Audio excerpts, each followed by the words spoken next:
This is the Dodcast. I'm your host, Nathaniel Dodson. In today's podcast, I sat down with Bill Cramer, a former commercial photographer who started his own production company called Wonderful Machine. Wonderful Machine helps connect photographers from around the world with great commercial photography jobs. Bill graduated from Penn State University and got his start doing journalistic photography and later commercial photography, and after moved on to start his own production company and apply all he's spent his life learning to build an impressive network of photographers. In our chat, Bill and I talk about some of the stories he's covered in journalism, photographing mobsters, his first newspaper cover, the guy who cut off his own leg, the murder of an Olympic athlete, photographing the President of the United States, his transition into commercial photography, how Wonderful Machine works, how to charge your clients more, how to build a portfolio, and so much more in this, the 6th episode of the Dodcast. Anyway, I think we're rolling. Welcome into the Dodcast. It's my podcast where I talk about things that I enjoy, I find interesting with people who are far cooler than myself. And today we've got Bill Cramer, who you're a commercial photographer. You've cut your teeth doing commercial photography. You run this amazing production company called Wonderful Machine, 700 plus photographers all around, not just this country, but the world. Tell me a little bit about how you got your start in photography and where everything kicked off for you, if you could. Yeah. So going way back, my science teacher in 5th grade taught us photography. She had a darkroom and cameras to lend out and a bulk film loader to roll Tri-X for us, and then I just sort of continued with it as a hobby throughout middle school and high school, and then when I was a student at Penn State, I was lucky enough to be part of the student newspaper, the Daily Collegian, which at that time was one of the best sort of highest ranked student newspapers in the country. And so when I finished Penn State, I decided I'm going to take a chance on being a photographer. So I started out sort of pursuing clients based on my college experience, which meant that I sort of saw myself as a photojournalist.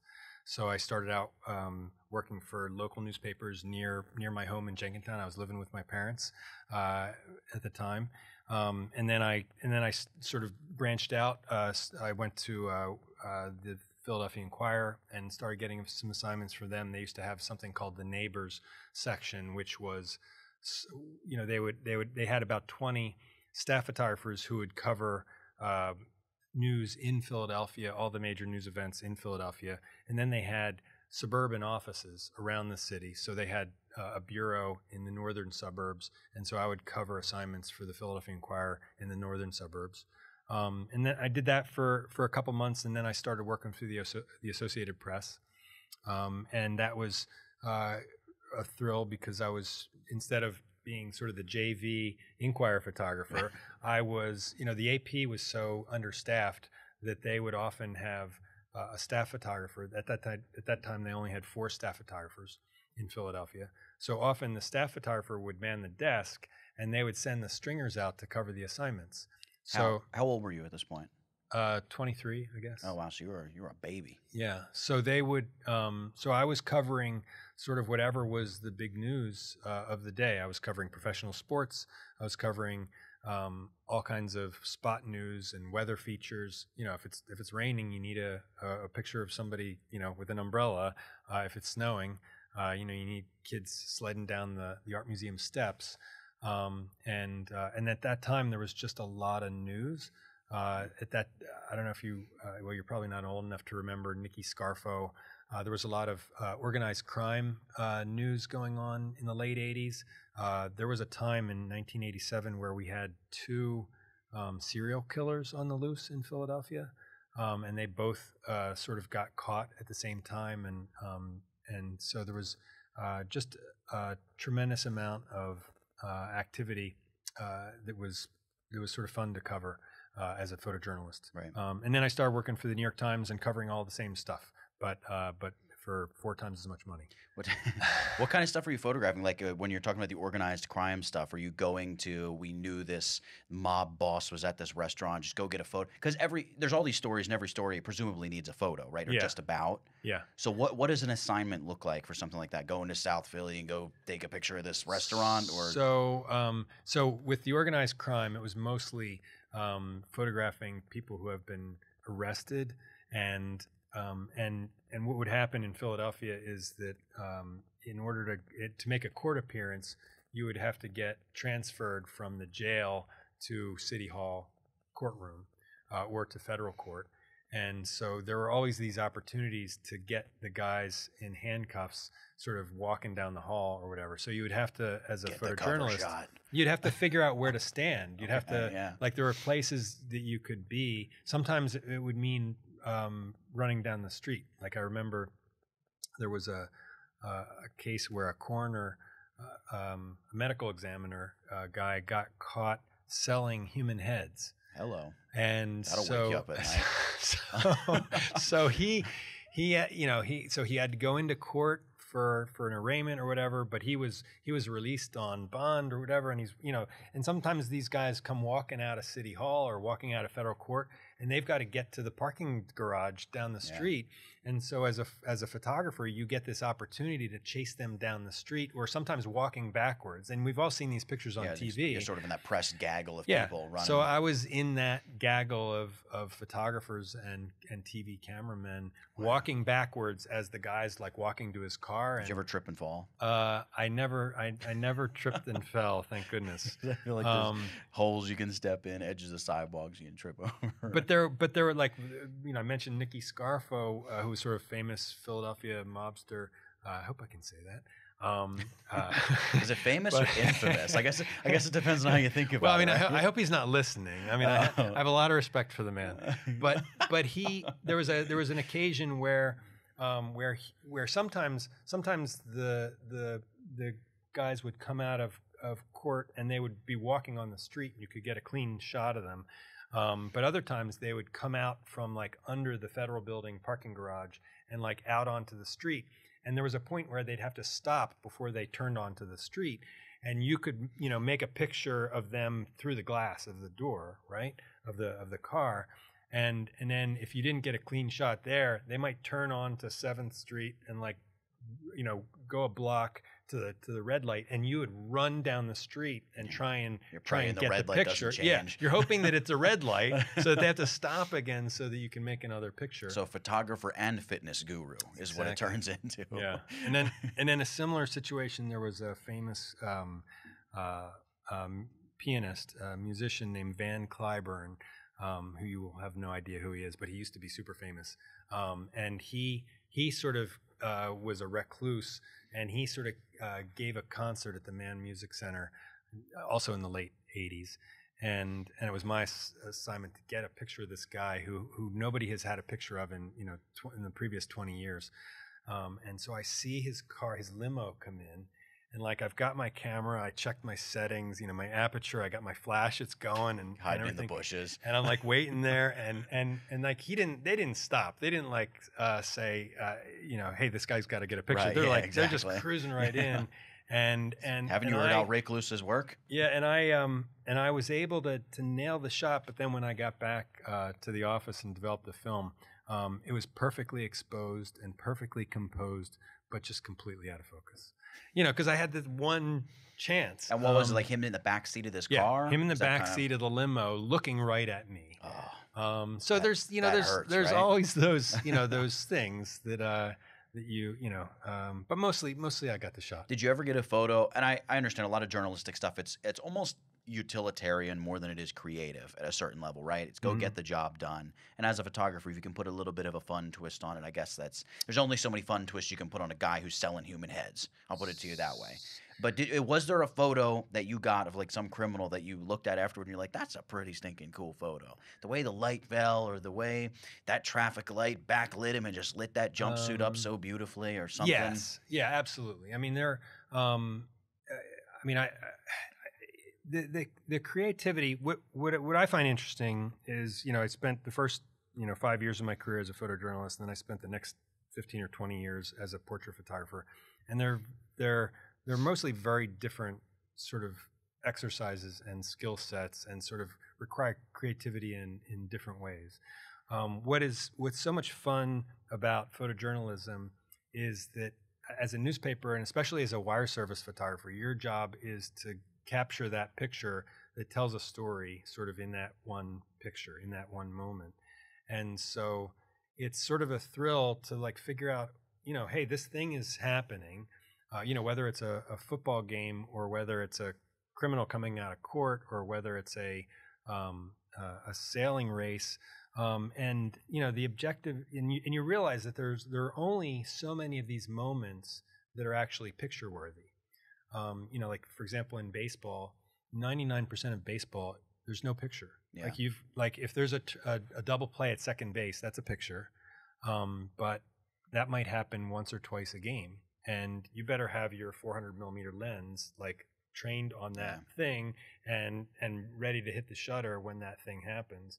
I mean, for example, I had a situation where I photographed the end of a transatlantic boat race, and so this relatively small sailing ship was coming into like Delaware Bay or someplace, and I was on a little dinghy, sort of going up and down with the water as it's washing around, as dinghies often do. Yeah, because I was like on a little boat going out to try and get a picture of this big boat coming in, and then this other boat was greeting the bigger boat and like handing a guy a bottle of champagne, and clearly that's the picture. You know, like there is, you know, that moment where the people who have just crossed the Atlantic are being greeted with a bottle of champagne. That sort of tells the story of that moment. Like if your job is to cover this boat arriving to North America, like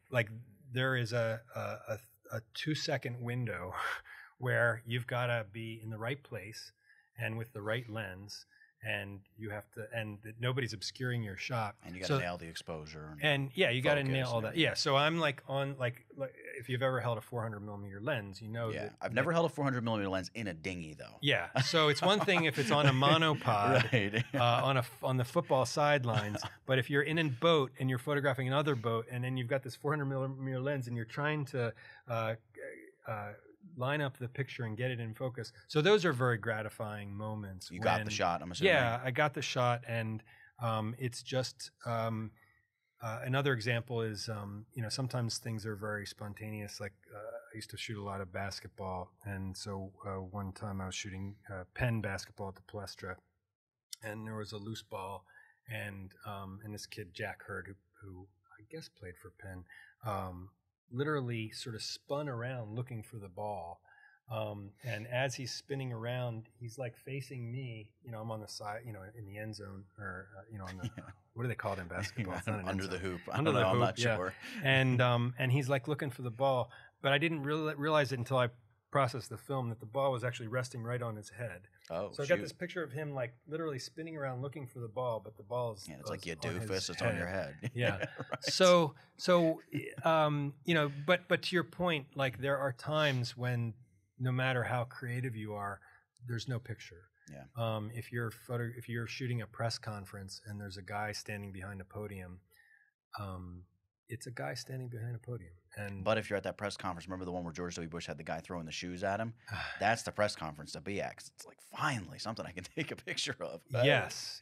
Well, yeah, and then there was actually when I was working for the AP, it wasn't my assignment, thank goodness, but there was a guy named Bud Dwyer. Right here in PA. Ended up killing himself on national television at a press conference. Yeah, it was crazy. And Paul Vathis, who was the AP photographer at the time, was able to get every bit of it. And you know, so I really admire these photojournalists who are just fearless and who can just sort of be there and just get the picture under the most sort of horrifying circumstances. Speaking of that, and I don't know if you've ever been in a situation like that or not. If not, I would like to know what your theory on it is. Do you think there's an element of, as a journalistic photographer, you sort of feel like you can hide behind the camera? Because I've read stories and things of like these World War II photographers where grenades are blowing up around them, artillery's coming in, and they're still hanging in there taking pictures, not thinking of it. I personally, for legal reasons, I didn't do it. For editorial reasons, I did do it. Snuck into an active bomb scene and ended up probably a bit closer to everything that was going on than it should have been. But I never felt this kind of in my mind. It was just this everything in the name of getting a good picture. Like, I don't care. I'm here with my camera. I'm going to take pictures. If this thing blows up, I just didn't even think about it. It just didn't even cross my mind. I don't know how else to describe it. And I've always wondered, because I've seen documentaries about wartime photographers, and just from afar I look at it and say, why are you putting yourself in that situation? You know, I mean, going to photograph the war is one thing. That's still dangerous. But then even on a much more kind of zoomed in level, you're going to go down that street where there's a guy, they know there's a guy up there in that tower with a rifle and they can't get to him. And there's a high likelihood that he's going to try to shoot you. And you still, in the name of a picture, go and try to do whatever. Yeah. So I've never identified with the war photographer. Right. I've never. Well, even something like Bud Dwyer, he pulls out a gun. Sure. You're in a closed space. I mean, I guess everything happened so quickly. You probably didn't have much time to think he's going to try to shoot us or somebody out here. Yeah. But you're still there, and you still get the pictures. Yeah. You don't just freak again, out. That wasn't right. me. Yeah, yeah, not you. I'm sorry. But as a photographer, as a trained photojournalist, it's just your job to sort of get the picture. I mean, we could get into a whole ethical conversation about, if somebody's bleeding, do you photograph them or to help them? Yeah. That's a different conversation. But I mean, under ordinary circumstances, when you're there as the witness, as the sort of historian, photojournalist, it's your job to get the picture. I think there's two aspects of what you're hinting at. One is, does the photographer feel some sense of protection with that camera? Yeah, invincibility. I know. I felt like nothing could touch me if I was out with the camera. And it was probably I was 21 at the time. I was an idiot. I still am in a lot of ways, but I really was then. Yeah, I understand that mentality, that sort of that impulse to feel that nothing's going to happen to me because I'm just here to observe and to take pictures. I'm the fly on the wall. So I feel a little bit of that. More for me, though, especially as a young photographer, I had tremendous nerve that I would never have now. I put myself into situations and ask people to do things that I wouldn't have the nerve to do now, just because now as a middle-aged guy, I sort of feel for my subjects in a way that when I was the 25-year-old photographer asking the 55-year-old guy to do stuff, I was just fearless, and part of it was probably just sort of nervy and stupidity and ambition. But I felt like, in a way, the camera and my job, like if you're the New York Times photographer and you know that like the New York Times is counting on you to make that picture, there's not much that I would let stand in my way. And I was going to do sort of whatever I needed to do. The full weight of the New York Times. Well, it was behind more. me. I mean, didn't even matter whether it was the New York Times or Philadelphia Magazine or the Associated Press. And it wasn't like an arrogance in any way. Right. I never felt like I'm the photographer. I'm from the New York Times. I never felt like that. I mean, I did feel like what was frankly, what's nice about working for the AP or the New York Times is when you call up and you do get cooperation that you're not going to get from just any old publication. But I did feel... You're talking from like an event you're trying to get into. Yeah, like whether it's access to get into an event or access to get somebody to pose for a picture or whatever, you do get people's attention. But I did, as a young photographer, feel a sense of responsibility to get the picture, both in terms of for my client and also for my own pride. The thing about being a photographer rather than an accountant or an investment banker, I mean, everything you do, people can see. Like every one of your successes and failures is just patently obvious to everybody. And so that was a great motivator for me that I just wanted to... Every time I shot an assignment, I wanted to get the desired result. Huh.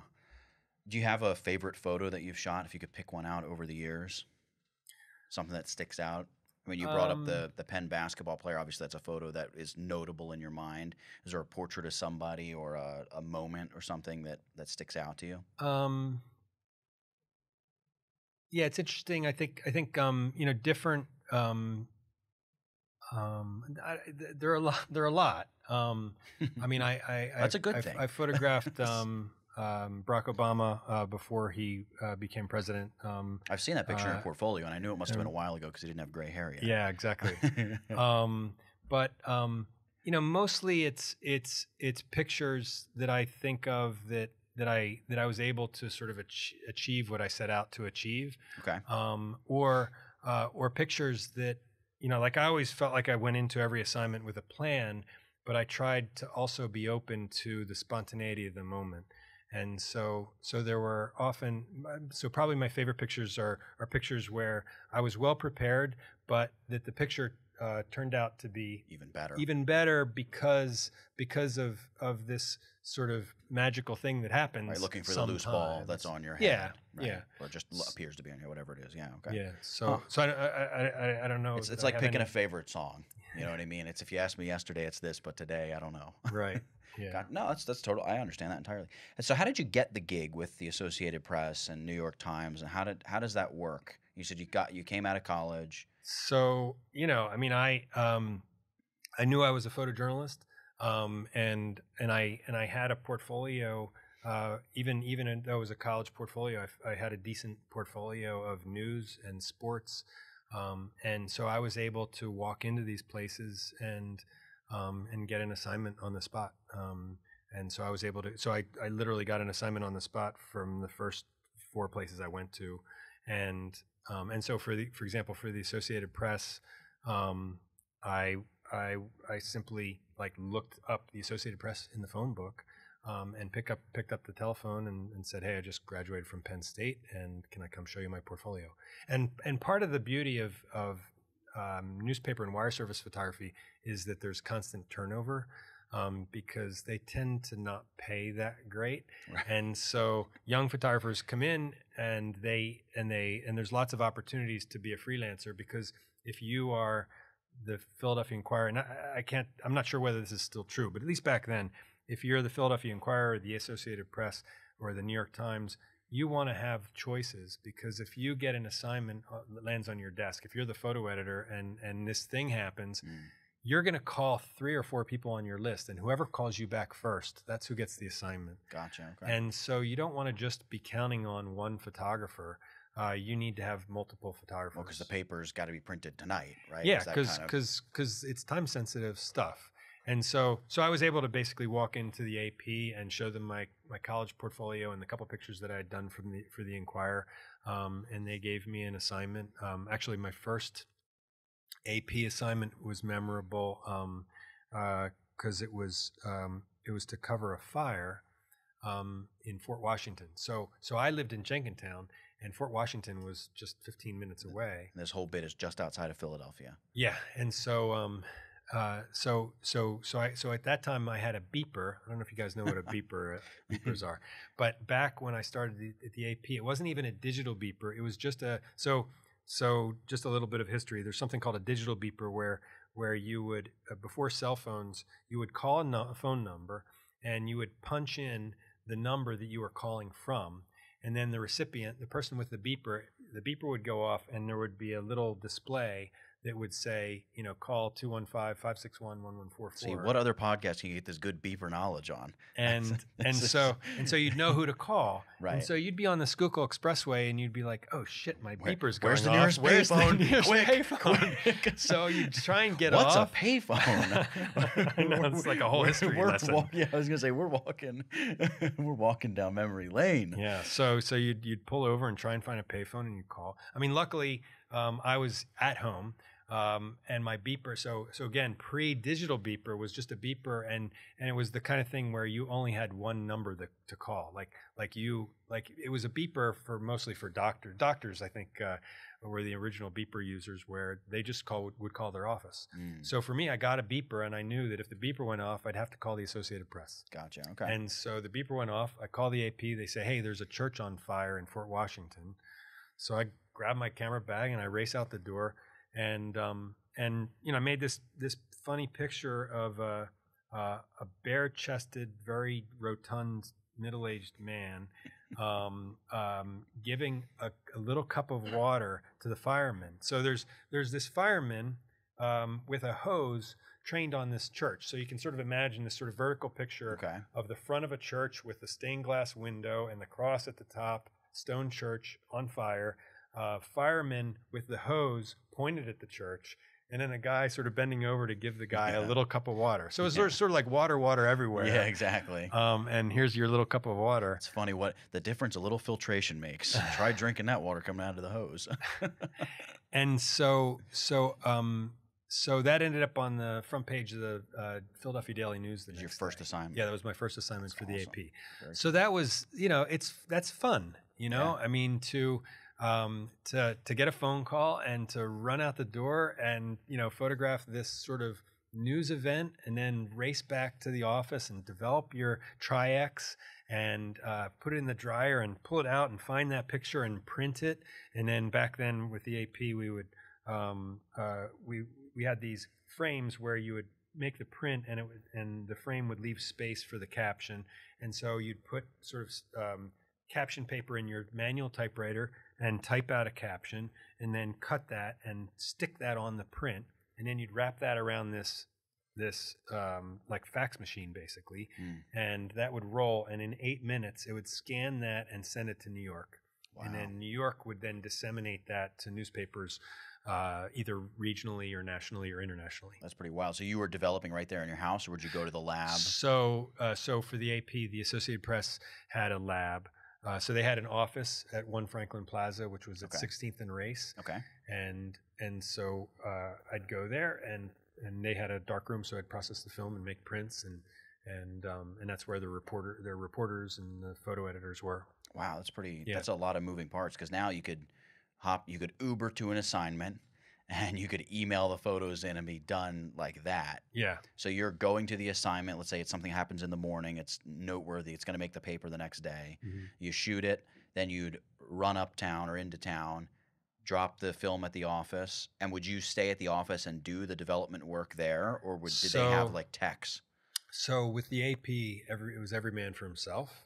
When I worked for the Philadelphia Inquirer, I would just drop off film, and they had techs because they were a union shop, and they just had a bigger staff, and so they did their own. They had techs that were devoted to processing film and making prints. With the New York Times, I would just stuff the film in a caption envelope with captions and put it in a FedEx envelope and ship it by FedEx. Wow, that's great. Unless it was a sort of a more time sensitive project, and then I would go to the AP, process it, make prints, and transmit prints to the New York Times directly. So what was the process of shifting from a journalistic photographer to commercial? Did you go right from journalistic to like family portraits, or did you just make the jump clean? You said, I'm doing commercial, I'm doing ads, I'm doing what? What was that process like? So from day one, I just thought to myself, I'm not just a photojournalist. I'm a photographer, and I'm interested in all kinds of assignments. Even though initially I was very interested in being a newspaper and wire service photographer, I realized that that wasn't the path to riches. And as fun as it was, like as I say, like I got $15 for my first newspaper assignment. The AP at that time was paying $50 an assignment. And then I went to the New York Times for $200 assignment, and then I started working for Time Magazine and People Magazine for $400 or $500 an assignment. So now, when you say, like, just backing up to the Times for a second, could you do like a $200 assignment every day? Let's say. So I think I've shot about 200 assignments for the New York Times altogether. There was a time when my busiest year ever as a photojournalist, I shot 400 assignments in a year.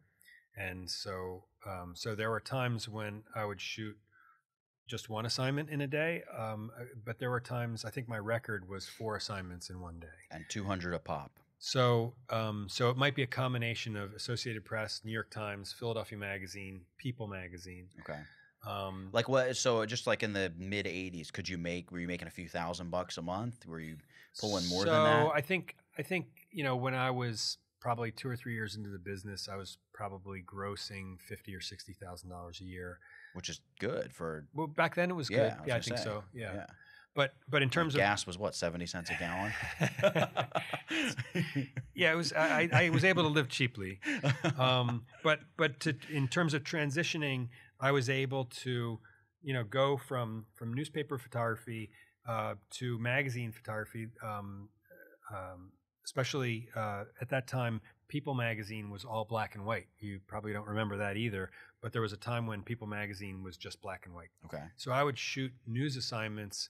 And they were usually somewhat sensational. Like there was a guy in Punxsutawney, PA, who was working on this construction site and a Friday afternoon after work, he decided for some reason to chop down a tree, and the tree landed on his foot, and he was the only one there, and so he had to cut his own leg off with his pocket knife, and then drive his manual transmission pickup truck, 5 miles to the nearest hospital.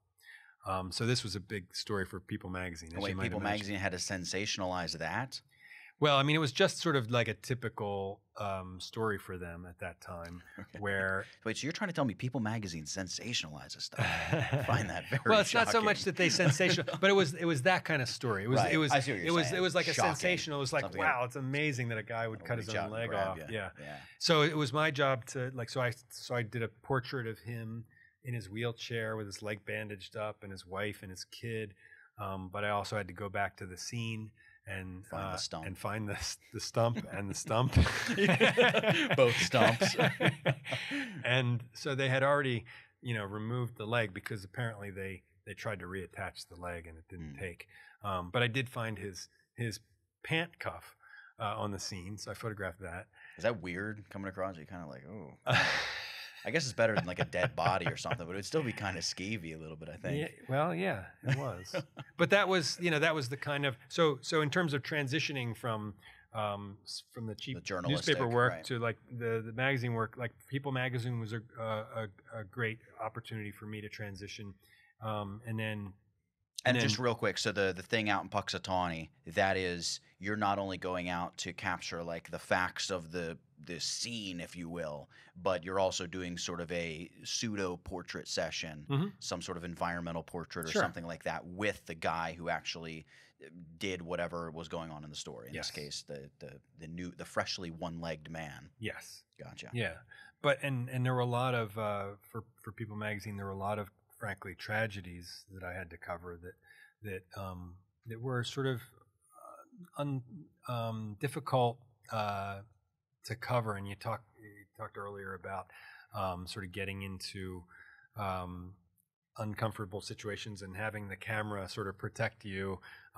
There were times when I'd have to photograph family members after murders or serial killings or all kinds of crazy things. And it is, there is this sort of like, where does, like People magazine, to their credit, I think, approach these assignments as sort of tributes to these people, so that when, for example, actually my very first People magazine assignment was when Senator Hines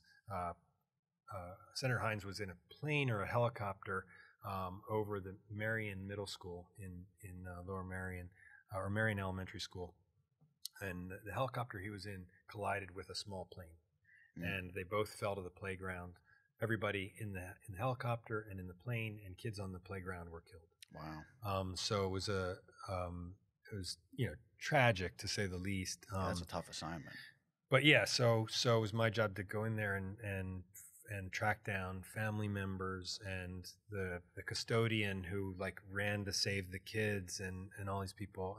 But People magazine sort of approached those assignments as like a tribute. How do the people view you? Like when you're walking into a situation, they're just like, get this camera away from me. So you don't understand what I'm going through. So yeah, so there were times when it did seem, certainly from their perspective, that it was exploitive. And I can understand them feeling that way. And from my perspective as the photographer, I'm in this situation where I'm doing my job, but I want to be compassionate to the people I'm photographing, and I don't want to make matters worse for them. But mostly people were interested in telling their story, and For example, I don't know if you recall, there was a case where John DuPont, who was from the DuPont family. Do you have a son that died or something? So John DuPont was, I believe, schizophrenic, and he lived out on an estate in Newtown Square, and he had a wrestling facility. I know the Fox Chaser story. Right. Yeah. Yes. So I covered that for a couple different publications. But I follow their surviving brother. I follow him on Twitter. He's an interesting guy. So the brother of the wrestler? The brother of the wrestler who, well, one of the, so what was his name? Mark and, shoot, I can't remember the last name. I feel bad Schultz about that. is the last name. Mark Schultz and Dave. Was it Dave? Schultz. Yeah, very good. So I think Mark is the surviving one. Yeah. And his brother Dave was he one of a number of people that were killed? So it was just, I believe it was just the one guy. Okay. It's such a bizarre story. Yeah, but, and it was recently, there were a couple of recent documentaries out about that. And I think they did a movie as well. Yeah. But I covered that initially for Sports Illustrated when he was taken into custody. So I did a sort of like a 24-hour round the clock sort of stakeout, waiting for him to give himself up, and then I ended up being there when he was taken into custody, and I made a picture of that, and then subsequently. People Magazine sent me to photograph Dave Schultz's wife and kids before they moved to California. That's rough. And so, in most of those cases, Dave Schultz's wife wanted to tell the story of his life. So in those kind of situations where you have, the cooperation of the subject, I don't feel bad about making those pictures, and I don't feel like I'm exploiting the situation, and I just at that time did my best to be as compassionate as possible for her and her kids, and to portray them in a favorable light. And I did a film project, motion picture I should say, for a family who lost two sisters to cancer, very, very close together, like chronologically very close together. And it was kind of that type of thing where everybody was very cooperative. It was kind of like, let's tell our story. And it was rough for some of the family members, but there was never any kind of like this feeling of cold shoulder. We don't want you here kind of thing. Mm-hmm. There was a couple family members that didn't want to do interviews on camera or anything, but I still managed to convince them to do it. And it's just kind of the thing where it's, if you just have a couple words to say, if not, of course, that's fine. I'm not going to force you to do anything. But it was just the kind of, I can't understand what it feels like to lose your mom, your aunt, your sister, I interviewed her husband, what it's like to lose your wife like that. But I can at least, I can try to be as understanding as possible. And it worked out well, but it was definitely an interesting dynamic. I'll put it to you that way. Yeah. But it was nothing like, murder. I feel like there's a very deep, like you almost want to hate the person that did this. In her case, my husband, you killed him. Yeah. You did this. Yeah, wow, that's pretty wild. So you are getting back to People Magazine. So this was kind of transitioning you from these more journalistic things to, I guess, photo stories where you had more of a structured shoot in addition to something where you would shoot B-roll, if you would consider it that. So I didn't really think of it as B-roll. Like for People Magazine, they would want to be able to use 5, 6, 7 pictures if the story deserved that. And so when you're working for the Associated Press or the New York Times, you are tending to try and put the whole story into one picture.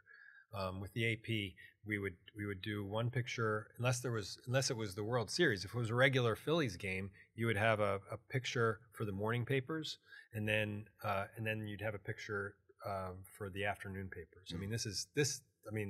Talk about history. Are there any afternoon papers anymore?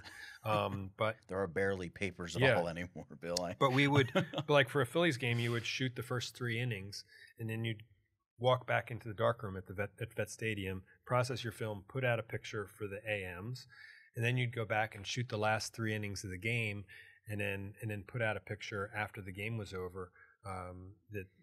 Basically a second picture for either for late edition or for the afternoon papers. So the key to being a baseball star back in the day was do your best work in the first 3 innings and the last 3 innings. It's true, yeah, because there's no coverage in the middle. You take off the middle of the game. Right. That's kind of wild. So just moving forward a little bit, I want to talk a little about Wonderful Machine and what you guys are doing here. I met you at a photo event, I guess we could say, at a now defunct photo store that was here in Philly. Calumet, I think it was. Calumet, and right near the movie theater there. Right. And I remember it was this very, I guess I could call it a seminal moment in my financial photography career, because it was the first time where, I mean, I'd been doing wedding photography for a couple years, but it was the first time doing like just straight jobs for other people or little magazines and things like that, where I went from saying I'm going to charge $200 a day to I jumped it to like I think it was like $1,300 or $1,400 a day, just like that, after seeing your talk. And part of what it was you were showing these commercial jobs that you were shooting, where you were, having these line item invoices where the photographer is making, a $14,000 day rate, and there's a retoucher making this, and you got somebody building props, and you've got your digital tech, and you've got your this tech, and your lighting assistants, and all these different people on set who are making all of this different stuff that was like, as a guy who was fresh to the game, so to speak, it was kind of like, bombs going off in my head, like, whoa, whoa, whoa. If companies are paying this for a big, outfit to come in, certainly a job that I'm shooting, I should be making more than 200. I mean, what am I doing? And I not only did I get more jobs at the higher rate, but I got better clients. And one of the things I found too about prices, it seems like the more you charge, not only do you get better clients, but people who actually appreciate the work you're doing. Because I've found that sort of the cheap clients, and I'm a bit of a penny pincher myself, I'll be honest, but cheap clients tend to refer you to their also not looking to spend a lot of money friends. So you kind of get stuck in this loop where it's like, I can't make ends meet. I've got clients and they don't really appreciate what I'm doing. I feel like they're using me, they're taking the photos, and they're still angry with the work I'm doing. And just a simple price shift for me, all of a sudden I was working for people where I could do work and I'm like, that's not the best stuff I've ever shot. And they look at it and they're like, we love this, you are so amazing. And I'm like, okay, I mean, wait until I do a job where I actually think I get some good stuff for you.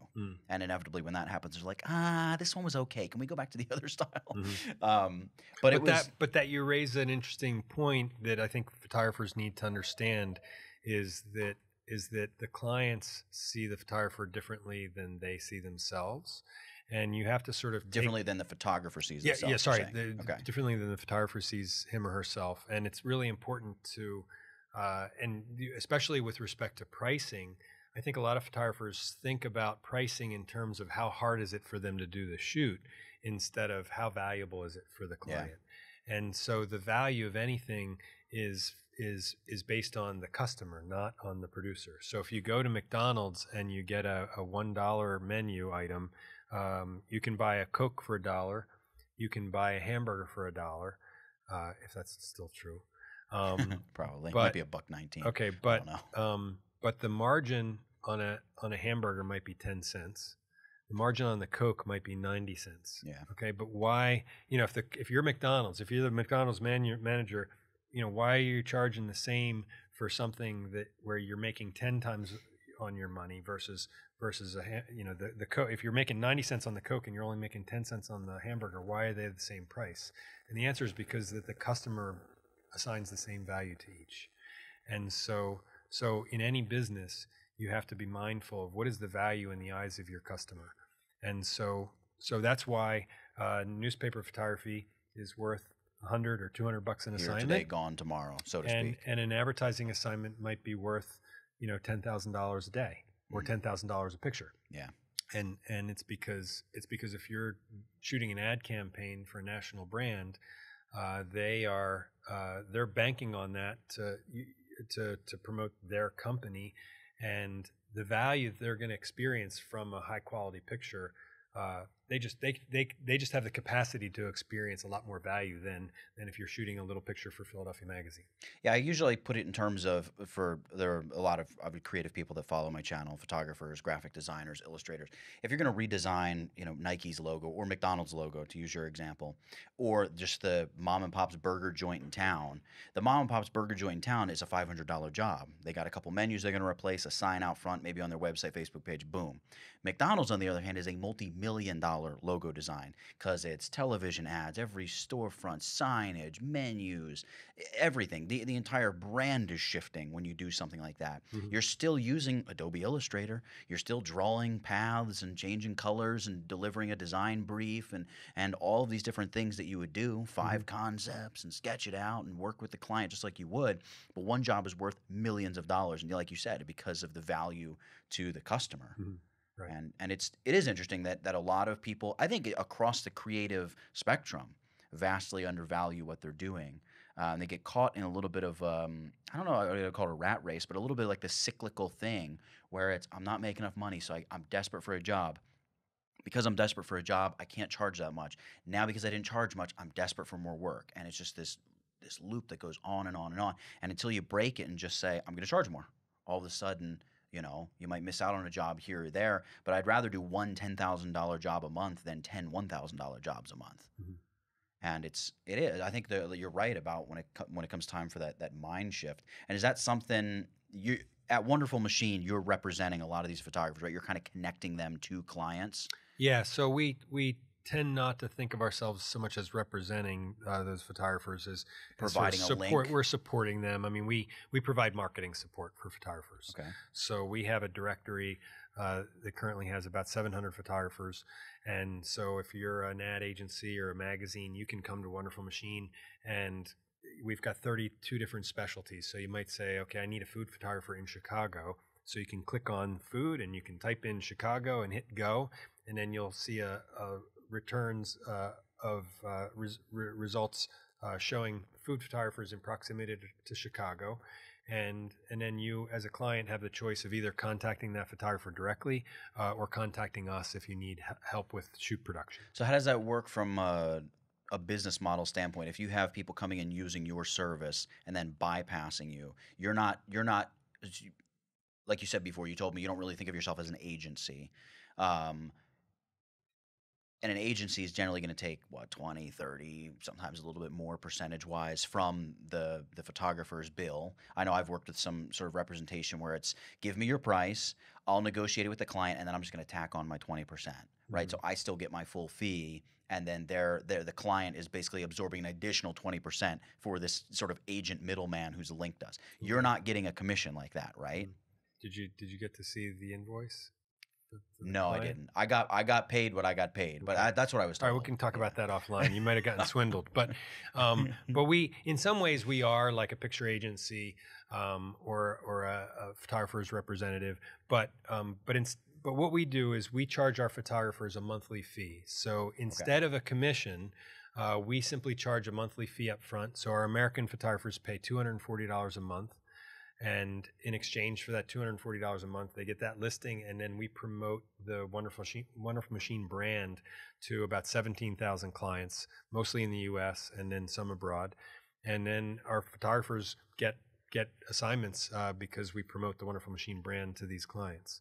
So if a photographer gets an assignment, they have a choice, just as the client could say, hey, Wonderful Machine, can you help us produce this photo shoot? Sometimes the photographer will get called directly, and the photographer might decide that they need our help, either help estimating the job or help producing the job. And so we're there's 20 of us who are here available to help all of our photographers any way they need. And then we also provide consulting services for non-members as well. Is there, what's the system of accountability? If you have a photographer screw up a job, does a client have recourse to you, or is it kind of like that's a contract that was between you and this photographer? You simply used our listing service to find that photographer? Yeah, we've been in business for almost 11 years. We've never had a client come back to us and say, hey, we're unhappy with your photographer. But I mean, from a legal standpoint, if we're not contracting with the client, right, exactly. Like, that's not our figure. It's not even, the way we look at it is, is we are vouching for this photographer as best we can. Right. I've personally met about 100 of our photographers, but we've got 700 photographers on the site. So we can't know them intimately, but we are really good at evaluating photographers. I think a photographer's website reveals a lot about a photographer's professionalism, and so we do this every day. We get 20 inquiries a week on average from photographers interested in our services. So we've gotten very good at understanding who photographers are based on their website, and based on having correspondence with them, and based on having phone calls with them. And so we are pretty comfortable making recommendations to clients. We're comfortable. Let's put it this way: I wouldn't put anybody on our site that I didn't feel comfortable recommending. So you've never had to really get rid of anybody, so to speak, either, where it's like this person has. Well, I've had a couple. Maybe in 11 years, I've had 2 or 3 situations where I've, in a way, fired a photographer. Right. Just saying, "Hey, I'm." It's best to part ways. Yeah, at this point. only because in the 2 or 3 occasions. Early on when we started Wonderful Machine, we, over the years, we've been able to attract a better and better quality of photographer as our brand recognition has grown. Yeah, I'd imagine. And so there have been occasions where a photographer has been on our site for a long time, and even after sort of multiple suggestions about maybe you need a new website, maybe you need a new edit, maybe you need to add more pictures to your site. There have been, on rare occasion, a couple situations where I've said, you know what, we're going to take you off the site. We're going to stop charging your credit card. Please make some, please improve your website, and then come back. There's a bit of it that's going to reflect on Wonderful Machine, right? Absolutely. If you have no a question. photographer that looks like some, chip off the old block just hanging out in there. Yes, exactly. That's kind of interesting. So you said you have about 30 applicants a week. I'm assuming that's an average, right? An average of 20. Okay, an average of 20. So you're not just allowing people to come in who are like, I can pay $250 a month, or just Sure. 240, 250. Yeah, exactly. We only want photographers who are going to reflect well on the brand. Every photographer that is currently on our site is counting on us to maintain a high standard of quality, Right. and we want clients who come to the site to expect a high standard of quality. Now, certainly there are some markets, I hate to name any U.S. city, but certainly the more remote cities around the United States are not going to have the same level of quality as New York and Right. LA and Chicago. Because the cream is going to rise to the top, right? Well, it's just that if you look at New York City, where we've got about 50 photographers in the New York metro area, there's not only a high volume of quality photographers in New York, there's a high volume of quality clients. So there's just a lot more to choose from in New York. So even though we have more photographers in New York, the quality is better in New York compared to a smaller city around the U.S. where there's just not the depth. Kansas of talent. City isn't going to have, well, it wouldn't have the depth. There may be a few really great photographers out there, but you might not have those really high-paying clients where you would, kind of be able to take advantage or feed those photographers, if you will. Right, and then even more so internationally. So there are some. Countries we just don't have photographers because there just aren't any photographers in that place that sort of meet our standard of quality. So, but the bottom line is we try to curate the site. As we have these inquiries, we evaluate each photographer individually. And we decide, based on their location and their specialty, are they high enough quality that they are going to add to our website? Like I wouldn't want to add any photographer to our site that is going to diminish the brand. Right, of course. But we also want to be able to say to clients, hey, we've got photographers all over the world, and some are better than others. But there's also all kinds of clients. Not every client is looking for a $10,000 a day photographer. Now, what kind of things are you looking for? If somebody who's watching this is like, I want to do that. I want to join Wonderful Machine. I've got great work. What kind of stuff are you looking for? What would be the process of them being able to join, so to speak? So we have an About membership page on our site. Okay. And all they have to do is send us an email with a link to their website and tell us where they live. And we're going to look at their website and decide whether they fit our criteria. In general, we're just looking for high quality commercial photography. We're looking for photographers who have a solid presentation. where they've got not only high quality pictures, but a functioning website that's easy to navigate, and pictures, an edit of pictures that makes sense to a client. You know, sometimes, especially with younger photographers, sometimes you might see pictures and think, I'm not sure who the client is for this picture, you know? And so the pictures need to be commercially oriented. You know, we have to envision a particular type of client that's going to want to hire this photographer. But in general, we're just looking for quality photographers. Do you think photographers can build multiple portfolios? Like one, let's say, that's targeting medical institutions, one that's targeting maybe banks and financial institutions, one that's all about, you know, institutions of higher education, colleges, universities, so on and so forth, maybe private schools. Is that a good idea for photographers to do something like that? So that's a whole conversation, and that's why I'm here, Bill. We advise photographers on that's like probably the single most sort of important conversation that a photographer has to have with him or herself, about like, how do you define your brand? Like, I think for young photographers, the impulse is to do a lot of different things. And I think that's where a lot of photographers start out, and just put up the best of all of that, which you get this potpourri of 8,000 different things. Right? But I mean, some photographers are super generalized, and others are super specific. Like, there are some photographers who are just fashion, for example, or just food, and you know, in different markets and for different photographers, different approaches are going to be successful. So I don't want to say you should always be really generalized or always really specific. Sense. It depends on your interests. Like, we've got a guy, Chris Hamilton in Atlanta, who's probably in his late 50s, has been shooting for 30 plus years and is very, very good photographer. And he just loves shooting everything under the sun. And so you look at his website, and he's got 10 different categories on his site, and he's good at all of them. And so for him, the solution is to be that generalist. You know, all of his pictures mostly involve people, but he does education and medical and corporate and industrial. And it also works with the Atlanta market. That's true too. Although there may, so yeah, in general, I would say, like, the bigger the market you're in, the more you can specialize. Right. So if you're in Little Rock, Arkansas, it might be hard to be a fashion photographer, or a food just photographer. Food, yeah, right. or just food. Yeah. But the trade-off is that the more you specialize, the better you can be at that one thing. And the better you are at that one thing, all of a sudden, instead of just having those Atlanta clients, you've got national or international clients. And so I think it's a combination of your own interests and how good you can be at that one thing. And so every photographer has to decide, you know, how many different things am I going to try and be good at?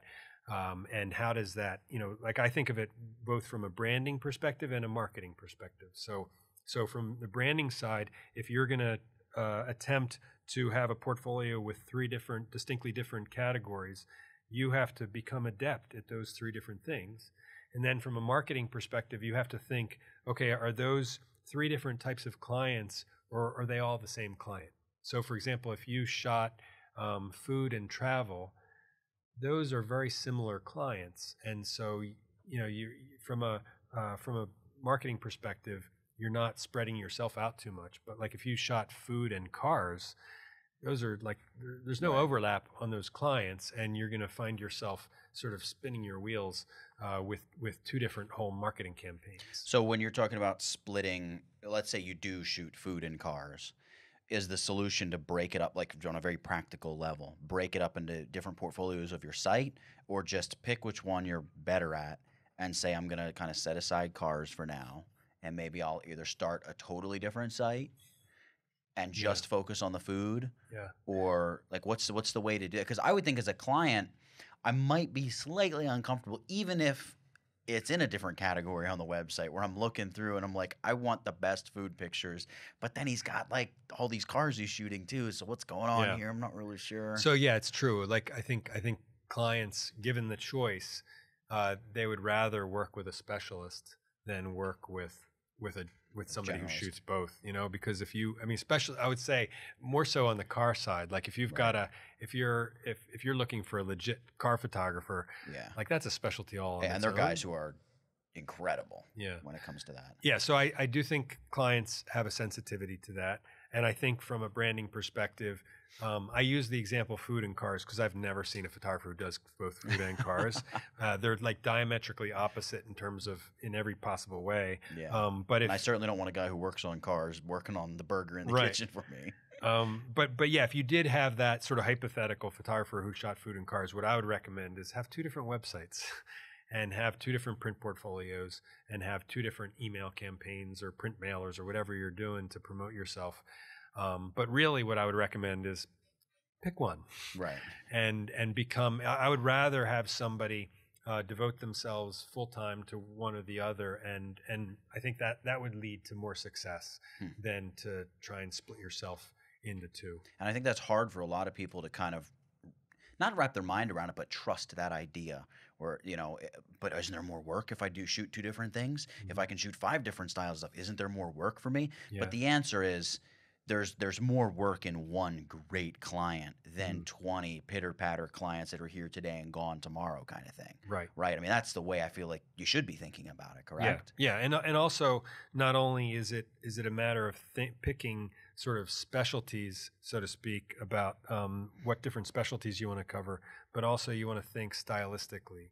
Like often we'll see, even if we had a photographer who was just a portrait photographer, for example, sometimes we see portfolios where you're looking at these 50 portraits and they look like they were shot by 10 different photographers. Yeah.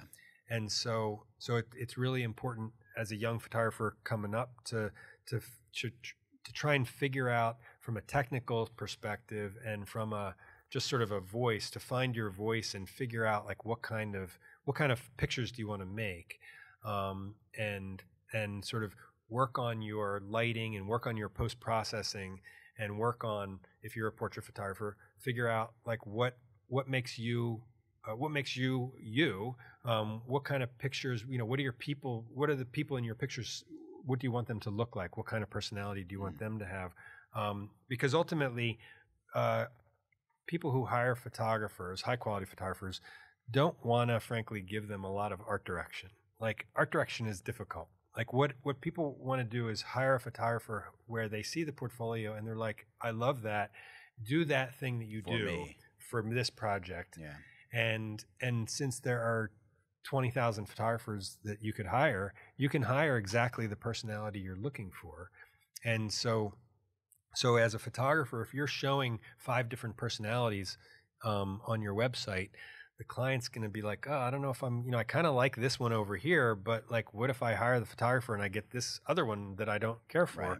So even though as a photographer, you might feel the impulse to show 31 flavors, that's really for high quality clients, that's not what they're looking for. They're looking for one really great flavor. Right. I'd rather be great at one thing than good at a bunch. Yeah. Because I only need you for one. Yeah. So what would be your advice to, I guess this is stuff that you, in consultation, you do consultation for photographers about this kind of stuff. Well, we have photo editors and marketing consultants and producers and designers. And this is for people, do you have to be a member of Wonderful Machine to have access to this stuff, or could somebody hire you independently? Yeah. As a our member photographers get a little bit of a discount, but we work for member and non-member photographers. Okay. Gotcha. Very cool. What would your advice be to a young up-and-coming photographer? I'm 22 years old. I have a rough idea of what I want to do. What would your advice be if you could just like sum up something in a very short space of time, something they should get good at or think about or do or not do that would help them get more jobs? So first of all, knowing your objective is really important. And by that you mean what kind of like what kind of pictures do you want to take? Yeah, what kind of photographer do you want to be? So with the interweb, you've got the world at your disposal. So first thing you can do from the comfort of your own home is just look at every photographer in existence. So just, Wonderful Machine is a good place to start, but there's lots of other resources where you can find photographers. And then sort of like hone in on like what is it that you find interesting about photography. Are you interested in still life photography or food or portraits or fashion or lifestyle or aerial or whatever it is? You want to sort of narrow your field because you can't do everything. Right. So you want to start by sort of finding inspiration, figuring out like what is it that you get excited about, and then once you have sort of a little bit of an idea, go out and make pictures and just make pictures and pictures and pictures. So build a portfolio around your idea. Yeah, you gotta have something to aim for. Right. And so you go out and do test pictures. And granted, there are some sort of areas of photography that are easier to get your foot in the door than others. And so my approach was to be a newspaper photographer where, I could walk in off the street and get an assignment on the spot. That's probably not going to happen for most ad agencies. But even at ad agencies, there are projects that any ad agency is going to have that are sort of starter projects. And so no matter what level you are as a photographer, there are clients for you. And so, it's a matter of sort of building a portfolio, getting a website together that sort of shows you off and sort of shows what you are good at and shows what you want to do. And then just start knocking on doors, picking up the phone, sending emails, letting people know you exist, go and meeting people. And, sooner or later, somebody's going to give you a chance. And then you do the assignment, and then you get experience. Also, assisting is really valuable. I personally assisted a lot of photographers over the years, all through my 20s and even into my early 30s, and found that to be really valuable. So, I think assisting gives you a sense of what a real assignment looks like, and how that photographer behaves, and how they interact with the client, and that's really valuable. When you're looking at a photographer's website, does it bug you when they write about themselves in the third person? No. I think it's I sometimes cringe when I read photographer bios, but the third person is not necessarily a deal breaker. But I think a good about page. What kind of stuff is cringy? And by cringy, it's just stuff that's you really shouldn't have. Well, right just you don't want to sound too self-important. Okay. And photographing beautiful portraits across the Smoky Mountains. Yeah. So and so has been doing this for 37 years. Right. Or just you want to be careful about saying how amazing you are, right, which I sometimes see. So when you have to tell somebody you're funny, the one thing you aren't is funny. Right. Right. It's not the. Yeah, but I think an about page is sort of underrated. I think clients like reading a little bio of the photographer, or at least just some sort of text that sort of is your opportunity to talk a little bit about what your interests and skills are, maybe a little bit about your creative process. It's nice to see a picture of you, but yeah, sort of short and sweet is good. Gotcha. Okay. Last question. I like to close out every podcast by getting a little personal. Mm-hmm. Do you have any irrational fears, phobias, things that scare the living daylights out of you, I guess I should say? Anything like that you just would not like to encounter in a dark alley or while flying in the sky or whatever it may be? It can be as bizarrely specific or as boringly general as possible. I get a funny feeling in my stomach when I am too high up, but I don't let it stop me from crawling out on ledges when I need to. I don't know if I have any good phobias to tell you about. I think I'm pretty healthy. I'm pretty phobia free. That's a good place to be. I've been around people that have serious phobias, and things can get interesting. I'll put it to you that way. Cool. Well, Bill Cramer, I appreciate it, man. This was good. I think Nathaniel. I learned a lot. I think the people out there will enjoy the show. Guys, we're gonna wrap this one up. Thanks for sticking around, checking out the Dodcast, and until next time, I'll see you later. Hey, before you go, thanks for checking out my podcast. If you enjoyed it, make sure you subscribe to the show using the iTunes link in the video description below. While you're there, I would love it if you would give this podcast an honest review on iTunes. The ratings and reviews are really cool to see. If you don't think the show is worth 5 stars, well, let's just pretend it is. Don't forget, new podcasts arrive every Friday at 8 a.m. Eastern Standard Time with an occasional surprise show on Tuesdays. Until next time, this was the Dodcast.